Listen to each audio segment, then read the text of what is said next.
નમસ્કાર દર્શક મિત્રો, ન્યૂઝ બુલેટિનમાં હું ભૈરવી હેમંત આપનું હાર્દિક સ્વાગત કરું છું. મિત્રો, આજે બંધારણ દિવસ છે અને તે નિમિત્તે દિલ્હીમાં વિવિધ કાર્યક્રમોનું આયોજન કરવામાં આવ્યું છે. આ ઉપરાંત અન્ય રાજ્યોમાં પણ આયોજન કરવામાં આવ્યું છે અને ગુજરાત રાજ્યમાં 11 દિવસ સુધી યુનિટી માર્ચનું આયોજન કરવામાં આવ્યું છે, જેમાં અનેક મહાનુભાવો દેશભરમાંથી પધારશે. તો એ વિશે માહિતી મેળવીશું. આ ઉપરાંત ઉડ્ડયન ક્ષેત્રે આત્મનિર્ભરતા તરફ ભારતની આગે કદમ એ વિશે, SIR અને કોમનવેલ્થ ગેમ્સમાં મહેમાન ગતિ તે વિશે ઘણી બધી માહિતી મેળવીશું.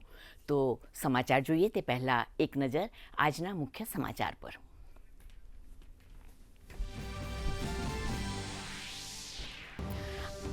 આજે ભારતમાં ઉજવાઈ રહ્યો છે સંવિધાન દિવસ. પ્રધાનમંત્રી નરેન્દ્ર મોદીએ દેશવાસીઓને આપી શુભકામના. નવી દિલ્હી સ્થિત સંવિધાન સદનના કેન્દ્રીય કક્ષમાં યોજાશે મુખ્ય કાર્યક્રમ.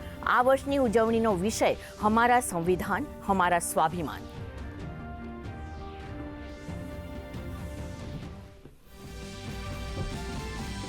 સંવિધાન દિવસ નિમિત્તે ભૂપેન્દ્રભાઈ પટેલે ગાંધીનગર ખાતે બાબા સાહેબ આંબેડકરને અર્પણ કરી પુષ્પાંજલિ. તો મુખ્યમંત્રી કરમસદથી કેવડિયા સુધી એકતા યાત્રાના પ્રસ્થાનના કાર્યક્રમમાં ઉપસ્થિત. પ્રધાનમંત્રી નરેન્દ્ર મોદી પણ કાર્યક્રમમાં વર્ચ્યુઅલી જોડાયા.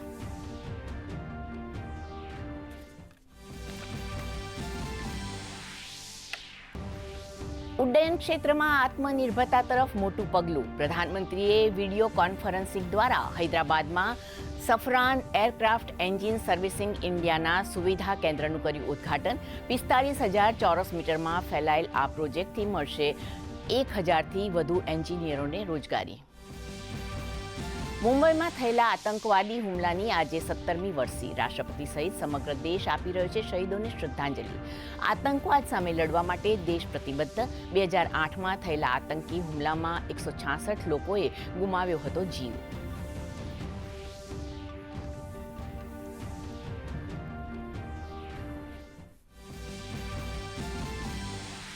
બિહાર બાદ હવે પશ્ચિમ બંગાળ, કેરળ, ઉત્તર પ્રદેશ અને અન્ય રાજ્યોમાં SIRના મુદ્દે થયેલી અરજીઓ પર આજે સુપ્રીમ કોર્ટમાં મહત્વની સુનાવણી. CJI સૂર્યકાંત મિશ્રાની અધ્યક્ષતાવાળી બેન્ચ સંભાળશે દલીલો. પશ્ચિમ બંગાળમાં SIR મુદ્દે ગરમાયું છે રાજકારણ.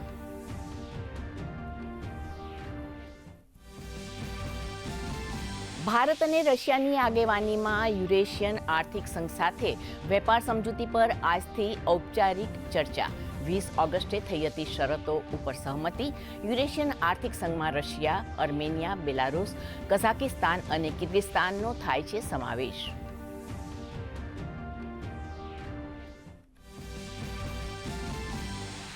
અને ભારતને કોમનવેલ્થ ગેમ્સ 2030ની યજમાની મળવાનું નક્કી. આજે ગ્લાસ્ગોમાં થનારી કોમનવેલ્થ સ્પોર્ટ્સ જનરલ એસેમ્બલીમાં લાગશે મંજૂરીની મહોર.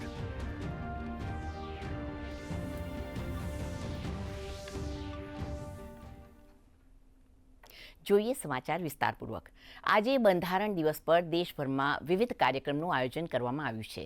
આ વર્ષના સમારોહનો વિષય છે આપણું બંધારણ આપણું સ્વાભિમાન. બંધારણ દિવસ પર મુખ્ય કાર્યક્રમ નવી દિલ્હી સ્થિત બંધારણ ગૃહના કેન્દ્રીય ખંડમાં આયોજિત કરવામાં આવ્યો છે. આ કાર્યક્રમમાં રાષ્ટ્રપતિ દ્રૌપદી મુર્મુ, ઉપરાષ્ટ્રપતિ CP રાધાકૃષ્ણન, પ્રધાનમંત્રી નરેન્દ્ર મોદી, લોકસભા અધ્યક્ષ ઓમ બિરલા અને કેન્દ્રીય મંત્રીઓ સહિત તમામ સાંસદ સામેલ થયા છે. આજે દેશભરમાં કરોડો લોકો ગામડાઓમાંથી લઈને શહેરો સુધી ભારતીય બંધારણની પ્રસ્તાવનાનો પાઠ વાંચશે. રાષ્ટ્રપતિ આ પ્રસ્તાવના પાઠનું નેતૃત્વ કરશે. બંધારણની અનુવાદિતા આવૃત્તિઓ 9 ભાષા મલયાલમ, મરાઠી, નેપાળી, પંજાબી, બોડો, કાશ્મીરી, તેલુગુ, ઓડિયા અને અસમિયામાં પ્રસ્તુત કરાશે. અને આ સાથે સંસ્કૃતિ મંત્રાલય દ્વારા તૈયાર કરાયેલ સ્મારક પુસ્તિકા ભારતના બંધારણમાંથી કલા અને સુલેખનનું વિમોચન કરાશે. તો આવો નિહાળીએ દિલ્હીથી જીવંત પ્રસારણ.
બંધારણના નિર્માણનો ઇતિહાસ ખૂબ જ રસપ્રદ છે. બંધારણની માંગણી સ્વતંત્રતા પહેલાં જ શરૂ થઈ હતી, ત્યારે બંધારણ દિવસ પર ચાલો જાણીએ બંધારણના નિર્માણનો ઇતિહાસ. हमारा संविधान सहस्त्रों वर्ष की भारत की महान परंपरा, अखंड धारा, उस धारा की आधुनिक अभिव्यक्ति है.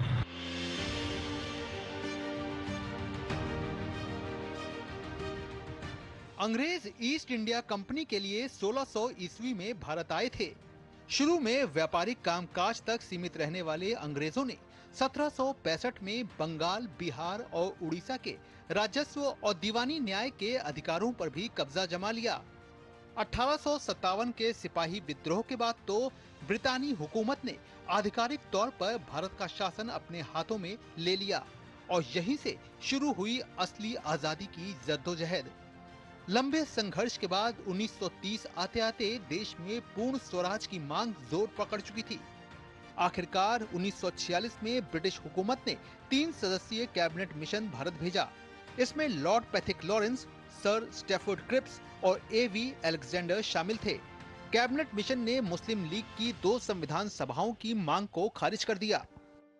कैबिनेट मिशन ने एक प्रस्ताव रखा था. इन्होंने कहा कि इंडिया का जो स्ट्रक्चर है, यूनियन होगा और प्रोविंसेस. तो यूनियन का मतलब है सारे जो ब्रिटिश प्रोविंसेस है, प्रोविंसेस मतलब स्टेट्स होता है, और वहाँ उस वक्त जो स्टेट्स कहा जाता था वो प्रिंसली स्टेट्स है. मतलब जो राजा महाराजाओं के जो रजवाड़े हैं वही थे, उसको स्टेट्स कहा जाता था. बाकी जो स्टेट्स, यूनाइटेड प्रोविंस वगैरह, जो यूपी जैसे स्टेट्स थे वो उनको प्रोविंस ही कहते थे. तो यूनियन होगा, प्रोविंसेस और स्टेट्स, ये तो सब मिलकर के यूनियन बनेगा. तमाम भारतीय नेताओं से बातचीत और चर्चा करने के बाद कैबिनेट मिशन ने 16 जून 1946 को भारत के भावी संविधान के निर्माण के सिद्धांत और प्रक्रिया पर अपना प्रस्ताव पेश किया. आखिरकार कैबिनेट मिशन योजना के सुझाए प्रस्तावों के तहत जुलाई से अगस्त 1946 के बीच संविधान सभा की कुल 389 सीटों में से ब्रिटिश भारत के लिए आवंटित 296 सीटों पर चुनाव हुआ. इसमें भारतीय राष्ट्रीय कांग्रेस को 208, मुस्लिम लीग को 73 और छोटे समूहों और स्वतंत्र सदस्यों को 15 सीटें मिली. हालांकि देसी रियायतों को मिली 93 सीटें भर नहीं पाई, क्योंकि उन्होंने खुद को संविधान सभा से अलग रखने का निर्णय लिया था. इस तरह नवंबर 1946 में संविधान सभा का गठन हुआ, जिसमें महात्मा गांधी को छोड़कर उस वक्त राष्ट्रीय आंदोलन से जुड़ी करीब हर बड़ी शख्सियत शामिल थी. संविधान सभा की पहली बैठक 9 दिसंबर 1946 को हुई. मुस्लिम लीग ने अलग पाकिस्तान की मांग को लेकर बैठक का बहिष्कार किया, लिहाजा पहली बैठक में कुल 211 सदस्यों ने हिस्सा लिया. सभा के सबसे वरिष्ठ सदस्य डॉक्टर सच्चिदानंद सिन्हा को सभा का अस्थायी अध्यक्ष चुना गया. बाद में डॉक्टर राजेंद्र प्रसाद सभा के अध्यक्ष निर्वाचित हुए और डॉक्टर H.C. मुखर्जी और V.T. कृष्णमाचारी को सभा का उपाध्यक्ष निर्वाचित किया गया. संविधान सभा ने 2 साल 11 महीना और 18 दिन में 11 प्रमुख बैठकें की. डॉक्टर अंबेडकर ने 4 नवंबर 1948 को संविधान का अंतिम प्रारूप पेश किया. इस दिन संविधान को पहली बार पढ़ा गया. इस पर 5 दिन तक आम चर्चा हुई और आखिरकार 26 नवंबर 1949 को संविधान को सर्वसम्मति से अपना लिया गया. इसके बाद 24 जनवरी 1950 को संविधान सभा के सदस्यों ने संविधान पर अंतिम रूप से हस्ताक्षर किया. 24 जनवरी 1950 को ही राष्ट्रीय गान और राष्ट्रीय गीत को अपनाया गया. साथ ही संविधान सभा ने 24 जनवरी 1950 को ही डॉक्टर राजेंद्र प्रसाद को भारत के पहले राष्ट्रपति के रूप में चुना. इसके 2 दिन बाद यानी 26 जनवरी 1950 को भारत का संविधान पूरे देश पर लागू हो गया. संविधान निर्माताओं ने संविधान निर्माण करते समय एक एक बिंदु पर बहुत विस्तार से बहस की है, और तब जाकर के ऐसा उत्तम दस्तावेज हमें प्राप्त हुआ है. भारत का संविधान देश की संस्कृति और इतिहास को भी बखूबी दर्शाता है. इसका प्रमाण है कि संविधान में हाथ से बनाई गई 22 पेंटिंग्स जो इसके हर भाग में मौजूद है. दरअसल मूल संविधान में 22 भाग थे, इसलिए इसके प्रत्येक भागों को कलात्मक शैलियों के चित्रों से सजाया गया है। इनमें मोहनजोदड़ो, वैदिक काल, रामायण, महाभारत, बुद्ध के उपदेश, महावीर के जीवन, मौर्य, गुप्त और मुगल काल के अलावा गांधी, सुभाष, हिमालय से लेकर सागर आदि तक के चित्र बने हुए हैं।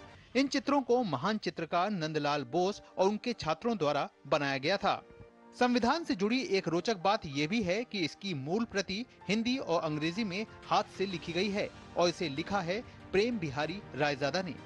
भारत के बेहतरीन सुलेखक रायजादा ने पेन होल्डर निब से मूल संविधान के हर पन्ने को बेहद खूबसूरत इलैटिक अक्षर में लिखा है।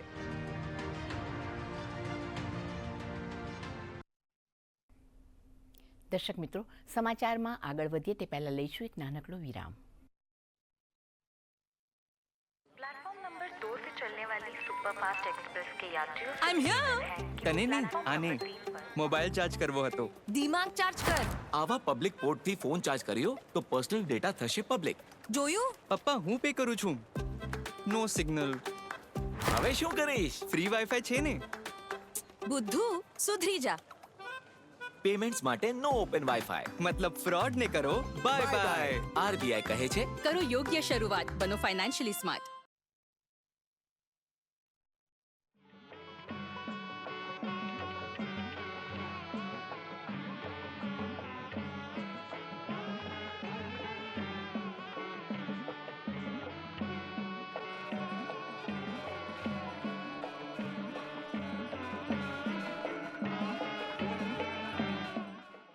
નિહાળો અયોધ્યાથી શ્રી રામલલ્લા મંદિરથી નિત્ય આરતીનું જીવંત પ્રસારણ દરરોજ સવારે 6:30। દર્શક મિત્રો, સમાચારમાં પુનઃ સ્વાગત છે અને હવે જોઈએ દિલ્હીથી બંધારણ દિવસ નિમિત્તેના કાર્યક્રમનું જીવંત પ્રસારણ।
माननीय सभासदों, महामहिम राष्ट्रपति जी,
भारत माता की।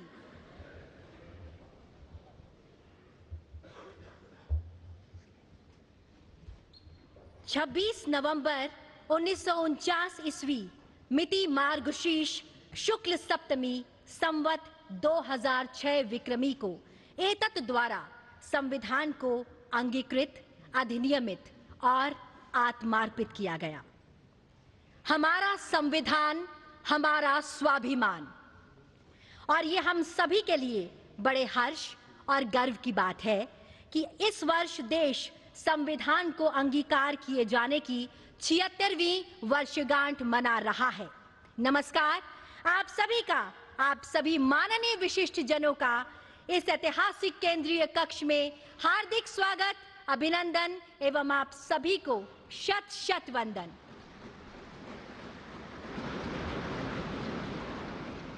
इस कार्यक्रम का शुभारंभ करने हेतु मेरा सादर अनुरोध माननीय लोकसभा अध्यक्ष श्री ओम बिरला जी से कि आप मान्यवर कृपया स्वागत संबोधन प्रस्तुत करने की कृपा करें। संविधान दिवस के पावन अवसर पर सभी देशवासियों को हार्दिक बधाई, शुभकामनाएं। इस पावन अवसर पर आज हम भारत की संविधान सभा के अध्यक्ष डॉक्टर राजेंद्र प्रसाद जी, हमारे संविधान के शिल्पकार बाबा साहब डॉक्टर भीमराव अंबेडकर जी एवं संविधान सभा के सभी मान्य सदस्यों का आदरपूर्वक नमन करते हैं। उनके अद्भुत ज्ञान, विवेक, दूरदृष्टि और अथक परिश्रम से ही ऐसा महान संविधान मिला जो हमें न्याय, समानता, बंधुत्व और हर नागरिक के सम्मान और गरिमा की गारंटी देता है। इस अवसर पर पधारे हमारे माननीय राष्ट्रपति महोदय जी, माननीय उपराष्ट्रपति जी, माननीय प्रधानमंत्री जी, राज्यसभा में सदन के नेता, माननीय संसदीय कार्य मंत्री, राज्यसभा में सदन के प्रतिपक्ष नेता, लोकसभा में नेता प्रतिपक्ष, राज्यसभा के उपसभापति, माननीय मंत्रीगण, सभी दल के नेतागण, माननीय सदस्यगण, अतिथियों, आप सभी का इस ऐतिहासिक संविधान सदन में हार्दिक स्वागत, अभिनंदन।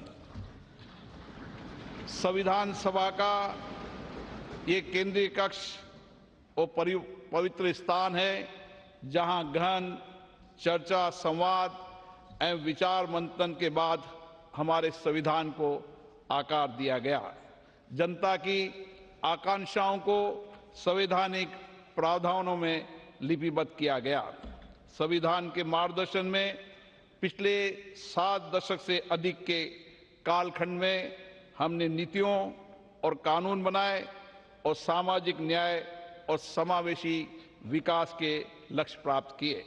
हमने अपने संविधान के मार्गदर्शन में हमने सुशासन और सामाजिक आर्थिक विकास की एक परिवर्तनकारी यात्रा तय की है। भारत विश्व का सबसे जीवंत और सफल लोकतंत्र माना जाता है। हमारा संविधान का गौरव है और हमारे संविधान की प्रस्तावना में लिखित शब्द हम भारत के लोग, हमारी सामूहिक शक्ति, राष्ट्रीय एकता और जन कल्याण के लक्ष्य की सशक्त अभिव्यक्ति है। आज हम सभी का सामूहिक लक्ष्य है वर्ष 2047 तक भारत को विकसित राष्ट्र बनाने का, और ये लक्ष्य तभी पूर्ण होगा जब हम अपने जीवन में संविधान के मूल्यों और आदर्शों को अपनाएंगे। आइए आज इस पावन दिवस पर हम अपने इस संकल्प को दृढ़ करें कि संविधान के मूल्यों एवं आदर्शों को आत्मसात करेंगे और हमारा निर्णय राष्ट्र हित को सर्वोपरि होगा। अपने कर्तव्यों और दायित्वों को निभाते हुए आने वाली पीढ़ियों के लिए हम एक ऐसे भारत का निर्माण करेंगे जो विकास, न्याय, एकता, बंधुता और मानवीय गरिमा की मिसाल हो। और इसी भावना के साथ मैं सभी उपस्थित अतिथियों का धन्यवाद व्यक्त करता हूं। जय हिंद। बहुत बहुत धन्यवाद मान्यवर। And now I request honourable vice president of India and chairman Rajya Sabha Shri CP Radhakrishnan ji to kindly address the distinguished gathering. தாயின் அன்பாய், தந்தையின் அறிவாய், குருவின் ஒளியாய், தாயாய் தந்தையாய் குருவாய் தெய்வமாய் நாம் அனுதினமும் வழிபடுகின்ற புனித பாரத அன்னையின் பொற்பாதங்களை முதற்கண் பணிந்து வணங்கி, I touch and salute the holy feet of Bharata Mata, the most powerful and the most merciful. Honorable President of India, Srimati Draupadi Murmu ji, Honorable Prime Minister of India, Sriman Narendra Modi ji, Honorable Speaker Lok Sabha, Sriman Om Birla ji, Honorable Union Ministers, Honorable Leaders of the Opposition of both houses, Honorable Deputy Chairman Rajya Sabha, distinguished members of Parliament, Bhai Begno, sabko namaskar. On this great day in 1949, our holy constitution was adopted by the Constituent Assembly of Independent Bharat. I extend my warm greetings to all my beloved Bharatvasis. Since 2015, we have started observing 26th November as the Constitution Day every year, Samvidhan Divas. Now it has become the pride celebration of every Indian. Our great extraordinary leaders like Baba Saheb, Dr. Bhim Rao Ambedkar ji, Dr. Rajendra Prasad ji, Sri N. Gopalaswamy Iyengar, and Sri Alladi Krishnaswamy Iyer ji, Sri K.M. Munshi ji, Durga Bhai Deshmukh ji, and other great leaders made this constitution in such a way, in its every page, we see the soul of our nation. Our constitution was drafted, debated, and adopted by our outstanding tall leaders of Mother Bharat in the Constituent Assembly. It embodies the collective wisdom, sacrifice, and the dreams of millions of our countrymen who fought for freedom. The great scholars, drafting committee, and the members of the Constituent Assembly gave insightful thoughts to fulfill the hopes and aspirations of crores and crores of Indians. Their selfless contribution make Bharat as the largest democracy in the world today. Our Constitution was born out of intellect and lived experience, sacrifices, hopes, and aspirations. The soul of our Constitution has proved that Bharat is one and it will be one forever.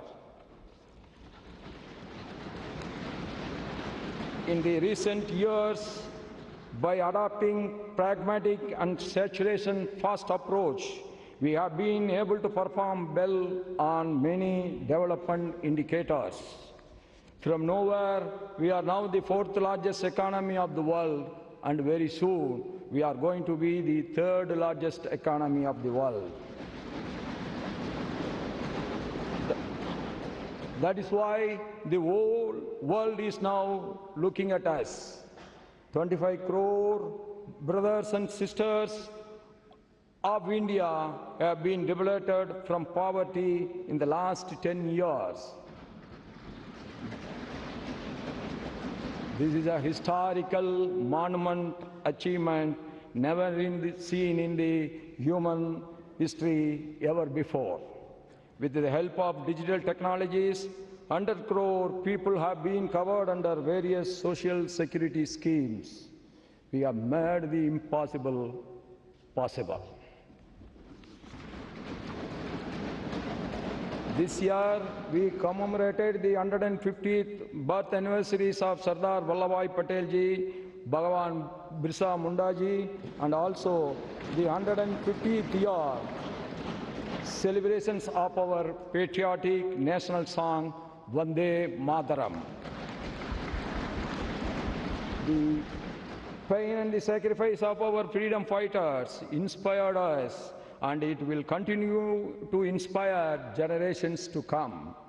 The selfless struggle for independence fosters the spirit of patriotism, pride and loyalty in the young minds of India. The whole world is now celebrating democracy, but democracy is not a new concept to our mother Bharat. History reveals that democracy has been existing in the places like Vaishali in the north and the Chola rulers adopted Kudavolai in the south.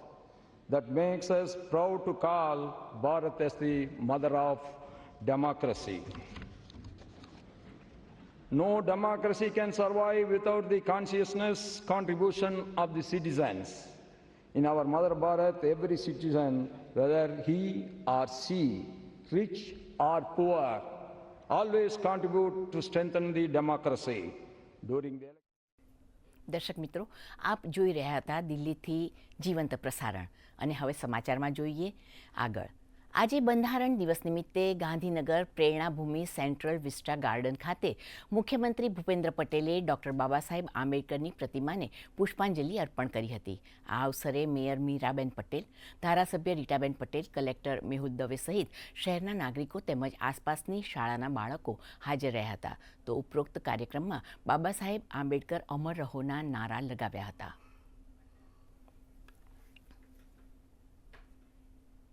અને આ સાથે સમાચાર bulletin સમાપ્ત થયું. નમસ્કાર.